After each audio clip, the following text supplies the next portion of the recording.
a car with a horn of 256 hertz, because that's the actual frequency of the horn, right? So that's our F, right? Whoops, sorry, F is 256. Okay, and then what frequency do we hear? That's what we're trying to solve for, right? Okay, now notice that the source of the sound is moving. So this is moving source. Okay, and it's approaching me, right? And approaching means we're going to get a higher frequency, right?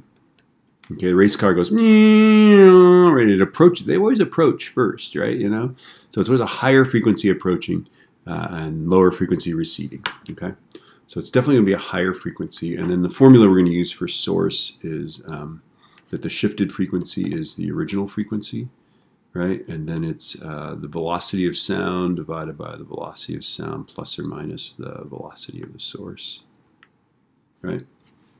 Okay, now we got to decide we're going to get a higher frequency. So I believe what we want to use is we want to use the minus sign. Okay, we'll try it. You know, if we're wrong about the minus sign and we get a lower frequency than 256, then we'll use the other one. Okay, but you know, here it is. Okay, so shifted frequency is 256, right? And then we're going to use 343 as our speed of sound, right? And then I'm going to go 343. And the reason I think this will give me a higher frequency over here when I subtract is that it'll make the denominator smaller, right? Okay, so here we go.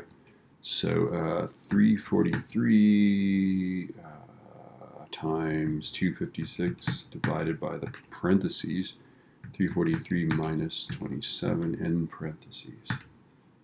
And indeed I get 277.87. And then we only have 3 sig figs, so we have to say 278 hertz.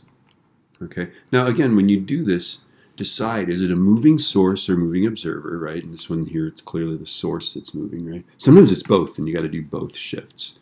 Okay. And then decide is it getting closer or farther? If it's getting closer, you want to use this in such a way as to get a higher frequency. If it's getting farther away, if it's receding, you want to use this formula to get a lower frequency. Okay. It's that simple, but you do have to think about it. You can't just blindly plug the numbers into the formula.